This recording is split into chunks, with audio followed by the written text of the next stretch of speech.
Hello everyone, I'm Gemma Beall. Welcome to Attaining the Second Cognition. It's been a while since I put out a video on my own, partially because of my day job deadlines, and they've taken precedence in my life, and partially because of my own growth process. I needed some space away from sharing with others for me to gain some clarity on things floating around my mind and within my being. In all our work, we talk about first cognition and second cognition, and we've even mentioned third cognition and beyond. So today, I want to talk about cognition in general, what it is, how it plays a paramount role in our lives, especially where the psychopath is concerned. Cognition is defined as the mental action of process of acquiring knowledge and understanding through thought, experience, and the senses. As a result of this, a perception, sensation, notion, or intuition. The psychological definition of cognition is defined as the mental process involved in gaining knowledge and comprehension. These processes include thinking, knowing, remembering, judging, and problem solving. These are the higher functions of the brain and encompass language, imagination, perception, and planning.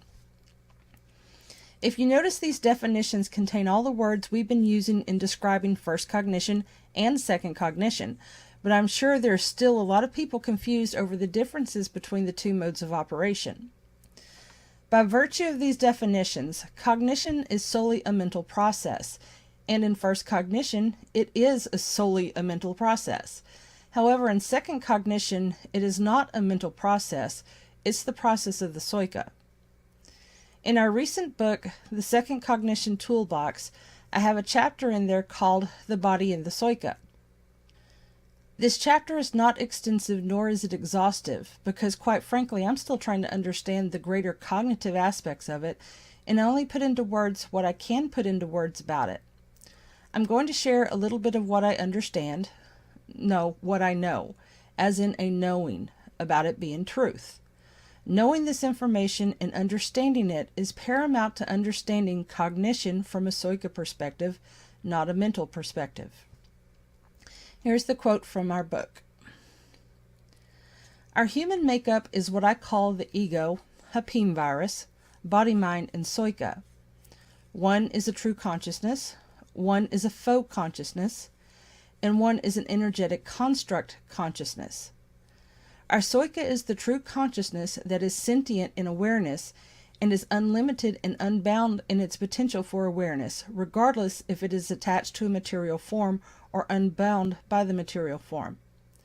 The body-mind is a faux consciousness, meaning that it is a constructed program with parameters that are limited, and it cannot grow or raise its awareness, nor can it live or survive beyond the lifetime of the form.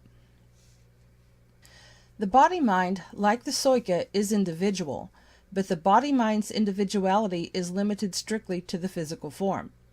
The ego, or Hapim virus, as we call it, is a faux consciousness created as an energetic program, but a different kind of program than the body-mind. The energetic program can survive the death of the form, and sometimes we see these residual energetic constructs in the form of ghost before they go back and rejoin the hive, i.e., the place they go into the light. The psyche exists regardless if there is a form or not, and it can move and operate on its own with or without a form. oftentimes simultaneously throughout many material form incarnations.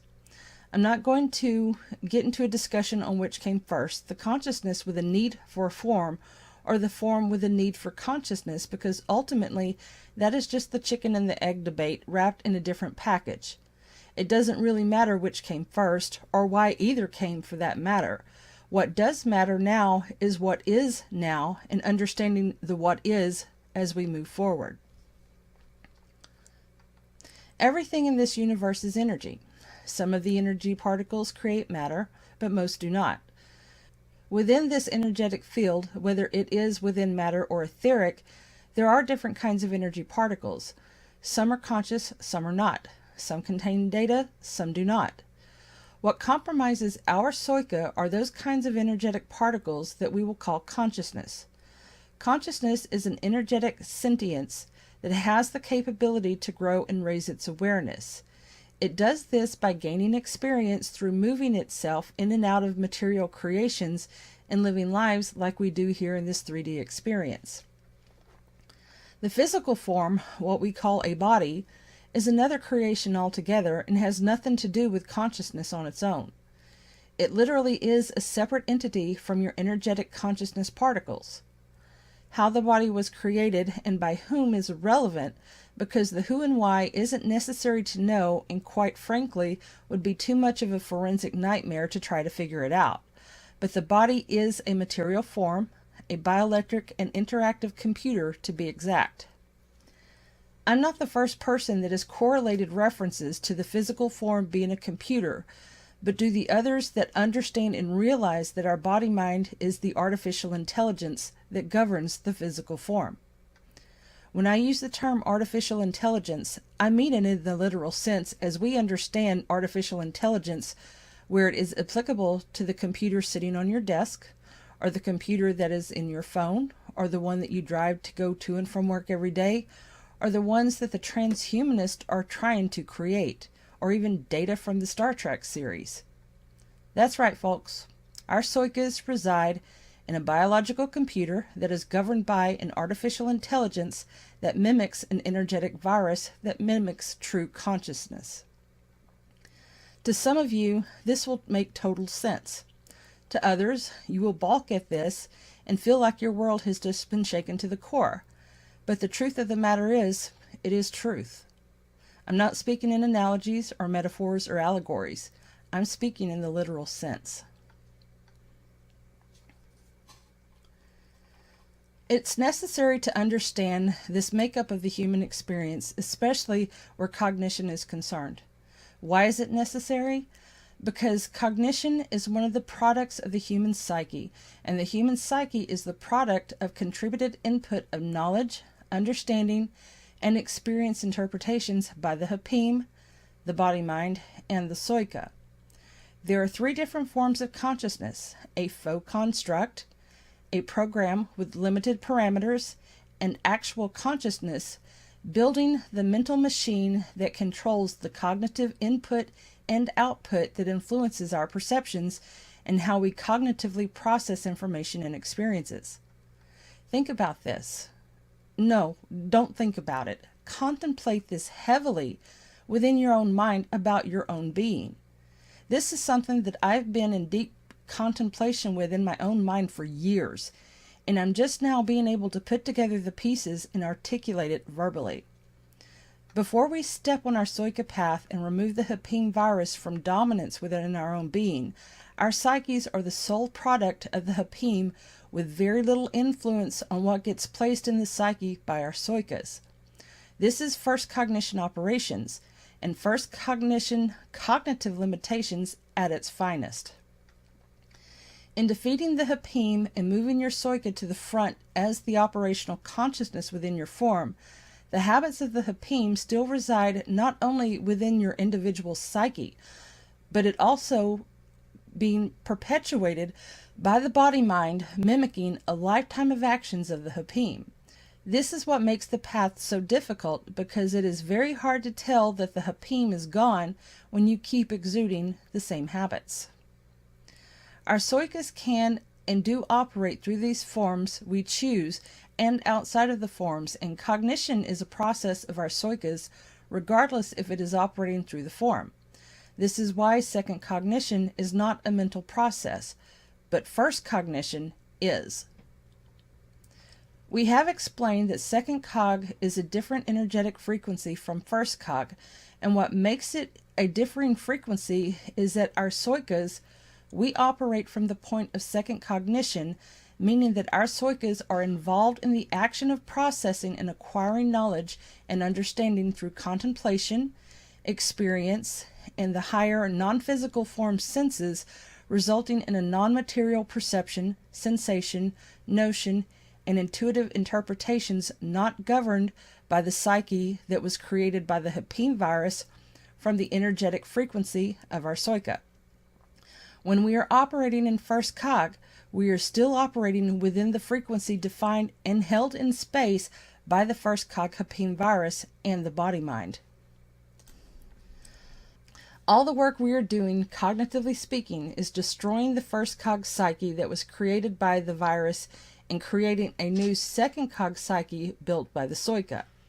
One cannot operate from a second cog frequency operating through a first cog psyche because the cognitive functioning is limited by the first cog cognition capabilities. Endel covered this aspect in his Hacking the Hacker program video. This is exactly the process he is talking about. The Beall virus was devised to hijack human forms and override psychic sentience, thus it became a hacker program, a hijacker.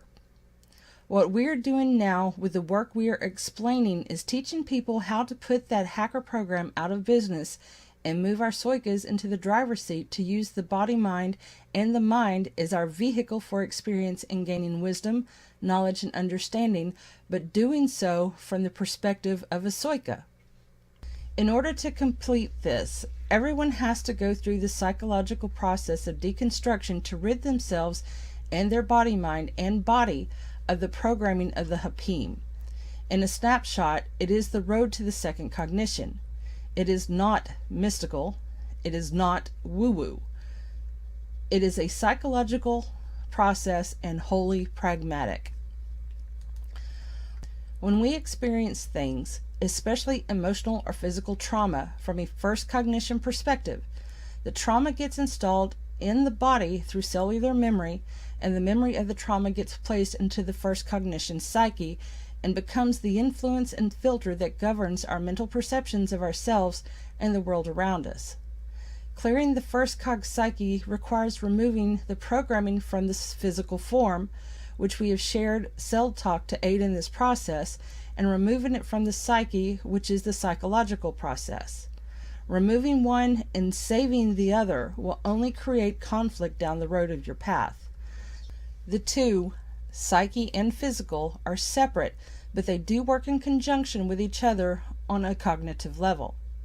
Because the body mind and the mind comprise the function of the form, they are intimately intertwined, thus deprogramming has to take place on a cellular level to remove the programming from the body mind, and on a conscious level to remove the false beliefs or impressions supported by the program within the cells of the form.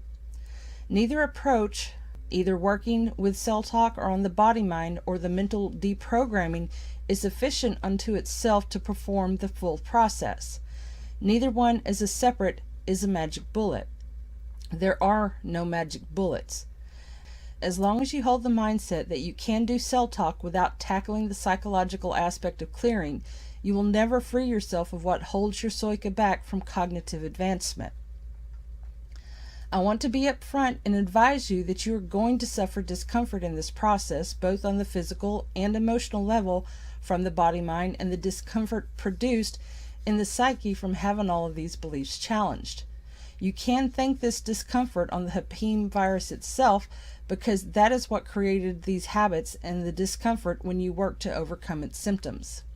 This discomfort was its protective mechanism to keep you enslaved to its psyche, meaning whenever you challenged the world it created for you, it made you feel like shit to make you stop trying to destroy its creation.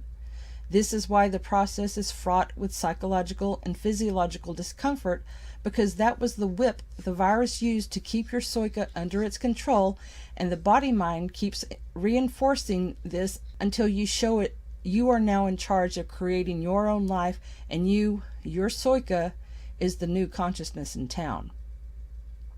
If you look back over your life, you, like me, and probably most other people on this planet, have lived a life fraught with emotional and psychological discomfort, because life truly is like a really bad roller coaster of emotions and psychological discomfort, and you, like me, have probably stepped on your path to spiritual and cognitive advancement, seeking to put an end to the emotional and psychological discomfort. The reason the New Age love doctrine sells so well is because it eases the emotional and psychological discomfort by replacing it with a salve that works for a short time before it stops completely and you revert back to the uncomfortable, bad roller coaster ride of first cognition life. Life is chaotic. Life is ugly. But life can also be beautiful.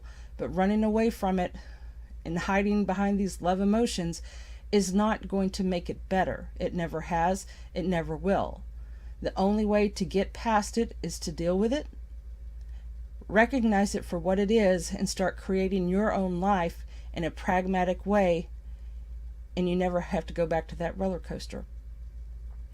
Like any ailment, things always get worse before they get better, and the psychological and physiological discomfort of second cog growth is truly different than the psychological and physiological discomfort of first cog, and that once you tackle it on your way to second cog and beyond, you get to the end of the really bad roller coaster ride permanently.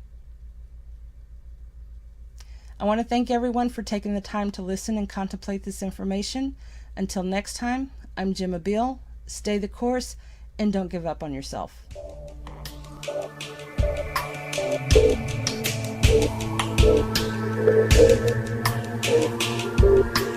Thank